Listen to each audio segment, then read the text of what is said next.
What I most enjoy when we're out on the playground is seeing my class learning to play together, asking friends to chase me or pull me in the wagon. We see that on the playground before we see it anyplace else. The thing that stuck out for me the most when we had the playground put in was the surface that was put under the playground allowed kiddos to have access to it that couldn't access it prior to it being built.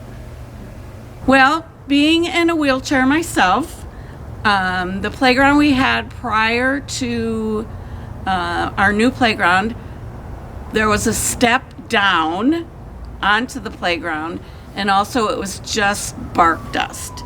So any children that had any type of physical disability, such as being in a wheelchair, walker, crutches, or whatever they have, they were not even able to get out to the playground.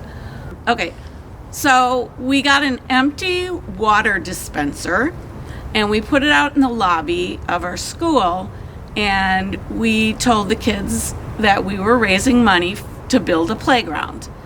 We had pictures of what the playground would look like.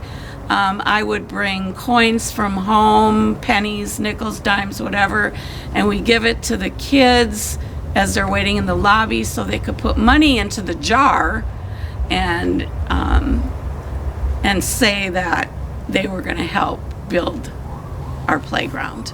Despite temperature or fog or anything else, we go outside every day. And that's basically the first thing I do with my students every day, so that we can get some of that energy out of those little bodies before we come inside and learn. One time, not too long ago, like probably a month ago or two, there was two sisters and they were playing in this playground here. And one sister was opposite side and this sister was here, but I noticed they didn't even play together.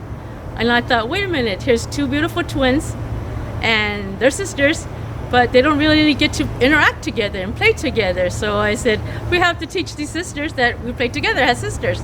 So we took them up here and we let them play on this, and they recognized each other, and they came out of their shell and they actually play more now, and then they watch each other from a distance and they model and imitate each other. That's how crucial this playground is. There's important in the sense of every child doesn't have the ability to be able to explore or to enjoy or even to know what is a bike or what does this do. There's so many things in the playground that children aren't aware of because not everybody has access at home. So the playground really just opened up these doors for their five senses in many ways. When the children are not able to go outside, I do notice a lot of differences in their ability to learn when we're in the classroom. That motor movement is just such an important way for them to start their day, because they do have a lot of energy. They're excited to be at school, they're excited to see their friends, they're excited to see their teachers. They need that opportunity to move around. So something memorable happens almost every day out there. Just yesterday I had one student who is still really afraid to go up onto the play structure. Just go up and start crawling around on there for maybe the first time. So yeah, just seeing his confidence that he could go up there. Play is vitally important for children. I'm a big proponent of movement. My philosophy around preschool and teaching is getting kids to move around as much as we can.